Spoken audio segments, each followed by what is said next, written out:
छत्तीसगढ़ के ऐसे वित्त मंत्री जो पहले कलेक्टर हुआ करते थे, चप्पल से लेकर प्रशासनिक व्यवस्था को सुधारने का काम चप्पल पहनकर वो करते थे, इस तरीके से वो फेमस हुए थे। और अब उन्होंने वित्त मंत्री का जो भार है वो संभाला है। सबसे बड़ा छत्तीसगढ़ का बजट उन्होंने इस बार लाया है। हम उनसे ही चर्चा करेंगे और समझेंगे कि क्यों बड़ा बजट और कैसे उसको ये पूरा करेंगे। सर, पहले तो बताइए कि छत्तीसगढ़ का सबसे बड़ा बजट है, लेकिन एक बड़ा चैलेंज भी है कि इस बड़े बजट को कैसे तय समय सीमा पर सभी लोगों तक पहुँचाना है। निश्चित रूप से किसी भी एक विकासशील राज्य के अर्थव्यवस्था को गति देना एक बड़ी चुनौती हमेशा रहती है।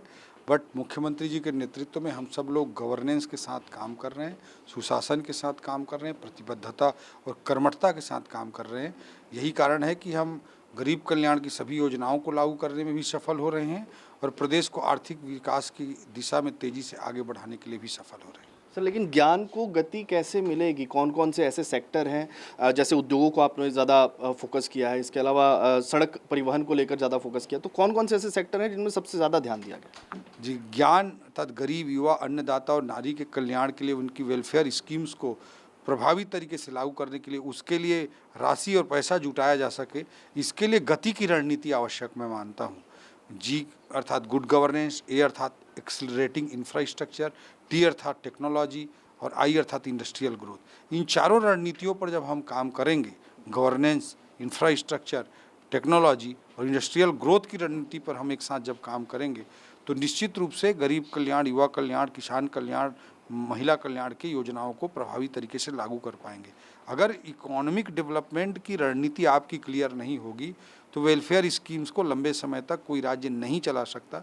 इसलिए इकोनॉमिक डेवलपमेंट पर फोकस करना इक्वली इम्पॉर्टेंट मैं मानता हूँ। सर, वैसे ही आप परिवहन को लेकर सड़क को जोड़ने का काम कर रहे हैं, नदियों को जोड़ने का काम कर रहे हैं, सर्वेज यहाँ पर करवा रहे हैं। कितना इससे छत्तीसगढ़ की जो तस्वीर है वो बदल सकती है? निश्चित रूप से जब हम बड़ी सोच के साथ काम करते हैं तो चाहे नदियों को जोड़ने की बात हो या स्टेट कैपिटल रीजन बनाने की बात हो या मेट्रो के लिए सर्वे कराने की बात हो, इस तरह के बड़े चीज़ों को भी हमको सोचना पड़ेगा और उसके लिए सर्वे के प्रावधान इस बार रखे हैं। और इससे छत्तीसगढ़ के भविष्य के लंबे समय तक एक विजन के साथ भविष्य को सुरक्षित रखने के लिए इस तरह के प्रोजेक्ट अत्यंत आवश्यक है। लेकिन कांग्रेस उस पर सवाल उठा रही है सर कि प्रगति जो है वो कहीं दुर्गति का नाम उन्होंने दिया है।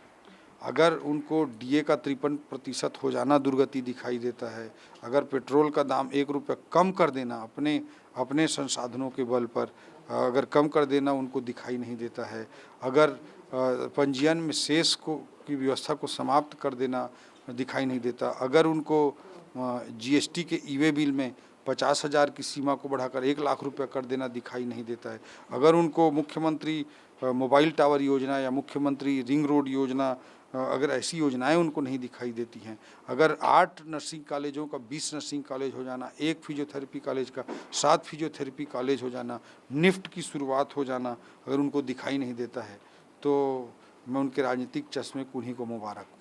तो ये ओपी चौधरी है जिन्होंने साफ तौर पर कहा है, चाहे वो सड़क हो, नदी हो या उसके अलावा परिवहन जैसे या उद्योगों की अन्य व्यवस्थाएं हो, सभी क्षेत्रों पर इस बार गति जो है वो जरूर दिखती हुई नजर आएगी। छत्तीसगढ़ से TV9 के लिए अमित मिश्रा।